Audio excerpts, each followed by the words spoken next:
Hello everybody, and welcome back to Stellaris. I'm Colonel Damders, and I'm back collaborating with Paradox Interactive to bring you a little bit more information about planetary automation in Stellaris. This has been a feature for quite a while now, but with the latest update, it's moved the controls for it, making it much more accessible. This is a great feature if you're a new player, as it means one less thing to worry about when you're learning the game, but it's also a great addition for veterans, as the new fine controls mean you can still have optimized planets without doing all of the work yourself.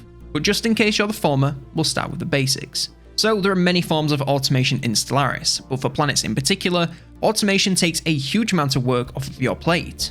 Enabling this will allow the AI to work out what each planet needs to thrive both for themselves and your empire overall. It will build districts and buildings without you having to do anything but provide the resources, meaning you can pretty much forget about planets, knowing they'll be productive enough without you. You can get to the planetary automation menu one of two ways. The original method was through the Planets and Sectors screen, which allows you to set the automation settings for sectors. The new way is from a planet menu directly and affects that planet only. You simply click on the Planetary Automation button and boom, that planet is automated. From this menu you can also tweak what exactly the automation is allowed to do. Now there are a large number of options here, and each of them can be massively useful when used on the right planets. You can prevent automatic building from creating or increasing any deficits in your empire, meaning they will never send any resource production into the red. Tell the automation to build things that align with its designation, so if you want a food producing world, set the agri-world designation, enable automation, and it'll set to work building this for you. Allow automation to upgrade existing buildings. This is only really useful to disable if you want to prevent some building upgrades such as commercial zones when building for trade.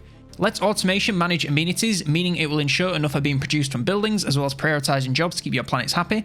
Allow automation to build buildings that will create rare resources to get the empire back in the green during a shortage. Allow it to build pop assembly buildings to grow population quickly. Allow automation to build additional housing to keep planets growing comfortably. Allow automation to create more building slots to make room for more buildings per planet. Allow it to automatically keep crime below 30% with buildings and job priority. And finally clear any blockers when you need more space for districts. Looping back to designations, which we briefly touched on, it's recommended that you choose one of these for every single planet, especially if you're going to turn on automation. The automatic designation option doesn't really know what your planet will do best and what's needed in your empire, so if you instead choose one yourself, your planet's going to fare so much better. You have 12 options to choose from. Urban World, which focuses on building up a planet for trade. Mining World, which of course focuses on mining raw materials. Agri World, which focuses on farm and food production. Generator World, which focuses on energy production. Industrial World, which focuses on alloys and consumer goods production. Forge World, just for alloys, and Factory World, just for consumer goods. Refinery World focuses on rare materials production. Tech World focuses on research. Fortress World focuses on making the planet as tough to invade as possible, and on increasing naval capacity. Rural World focuses on raw material production, and the Unification Center focuses on unity production. No matter which automation you use, you'll need to provide resources for your planets to automatically use that for automated building. You do this from the Sectors menu. Resources can be assigned for automation here via a few different methods. You can directly transfer resources in bulk to an individual sector's stockpiles, meaning only planets in that sector can use the resources. You can directly transfer to a shared stockpile that will be used by all sectors when their local stock is empty, or you can set up monthly transfers to the shared stockpile. All of these options use energy or minerals, and it doesn't matter which one you choose, everything is treated the same, so just send whichever you have the largest surplus of. From here you can also set the focus of each sector when automation is enabled.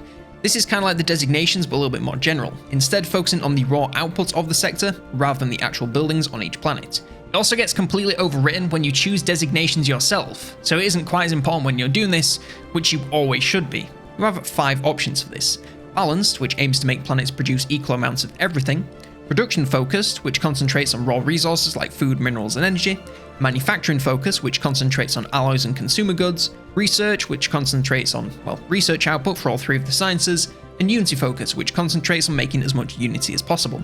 Once this is all set up, you can get on with your game focusing on whatever you please while the computer takes care of your planets for you. So whether you're pushing the boundaries of science, spearheading the Galactic Senate, or dominating the galaxy through conquest, you can rest easy, knowing your planets will be just fine left all alone. And that's pretty much all there is to planetary automation. Thank you very much for watching, and thanks to Paradox for letting me back on the channel. I hope you found this video useful. If you did, subscribe to the channel for more tips and sneak peeks at upcoming content. For now, that's all from me. Best of luck out there, and I'll see you next turn.